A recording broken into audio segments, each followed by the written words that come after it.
জামায়াত পাবে ১০৫, বিএনপি ১০১, আইআইএলডির জরিপ। ত্রয়োদশ জাতীয় সংসদ নির্বাচন সামনে রেখে এই জরিপ রাজনীতিতে বড় বার্তা দিচ্ছে। এটি কোনো নিশ্চিত ফল নয়, তবে স্পষ্ট ইঙ্গিত মাঠ আর একতরফা নেই।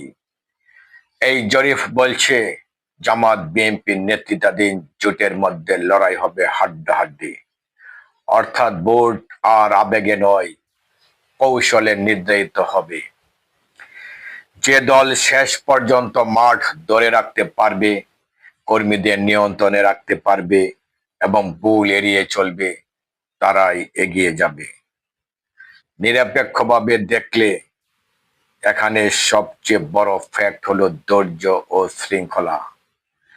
সামান্য উত্তেজনা, সহিংসতা এবং ভুল সিদ্ধান্ত পুরো সমীকরণ উল্টে দিতে পারে। জরিপ এটাও মনে করিয়ে দিচ্ছে জনমত এখন ভাসমান, চূড়ান্ত নয়।